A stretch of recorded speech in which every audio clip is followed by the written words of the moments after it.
Si Dr. Jose Rizal ay isang pambansang bayani ng Pilipinas na kilala sa kanyang natatanging kontribusyon sa kasaysayan ng bansa. Si Dr. Jose Rizal ay ipinanganak noong Hunyo 19, 1861 sa Calamba, Laguna, sa isang mayamang pamilyang. Siya ay ang ikapito sa 11 anak nina Francisco Mercado at Teodora Alonso. Noong siya ay bata pa, ipinakita na niya ang kanyang katalinuhan at husay sa pag-aaral.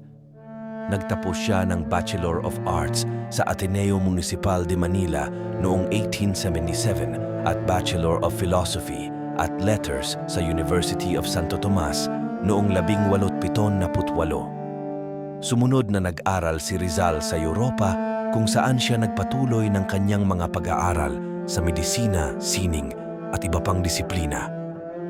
Noong 1882, siya ay kumuha ng kursong medisina sa Universidad ng Madrid sa Espanya.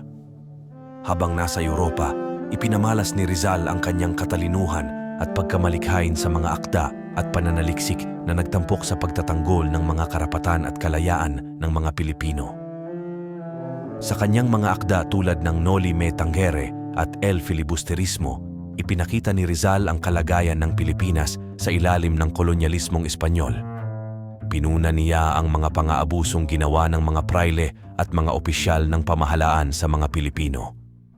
Isa sa mga layunin niya sa pagsusulat ng mga akda na ito ay magmulat sa mga Pilipino at magpukaw ng damdamin ng pagkamakabayan at pagkakaisa. Bukod sa pagsusulat, naging aktivista din si Rizal sa pamamagitan ng pagiging kasapi ng La Solidaridad, isang samahang naglalayon na mapabuti ang kalagayan ng mga Pilipino sa ilalim ng Espanya.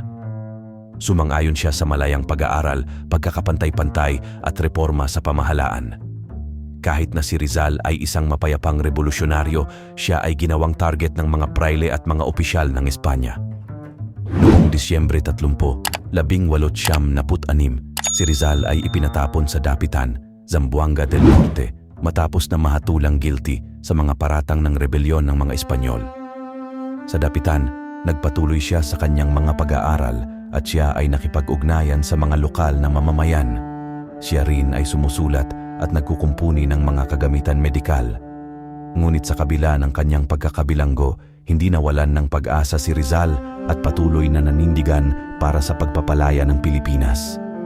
Sa pamamagitan ng kanyang mga liham at pag-uusap, hinihikayat niya ang mga Pilipino na magsama-sama at magsikap para sa pagbabago at kalayaan. Noong Disyembre 30, 1878, 2 taon matapos ang pagkamatay ni Rizal, ang Kumbensyon ng Malolos ay nagdeklara sa Republika ng Pilipinas at ipinagpatuloy ang nasimulang laban ni Rizal. Siya ay itinuturing na isa sa mga nagbigay ng inspirasyon at naging huwaran sa mga Pilipinong nagnanais na makamit ang kalayaan. Si Dr. Jose Rizal ay namatay sa harap ng firing squad noong ika-30 ng Disyembre 1876. Ang kanyang kamatayan ay nagbunsod sa mas malawakang rebolusyong Pilipino laban sa mga kolonyalistang Espanyol.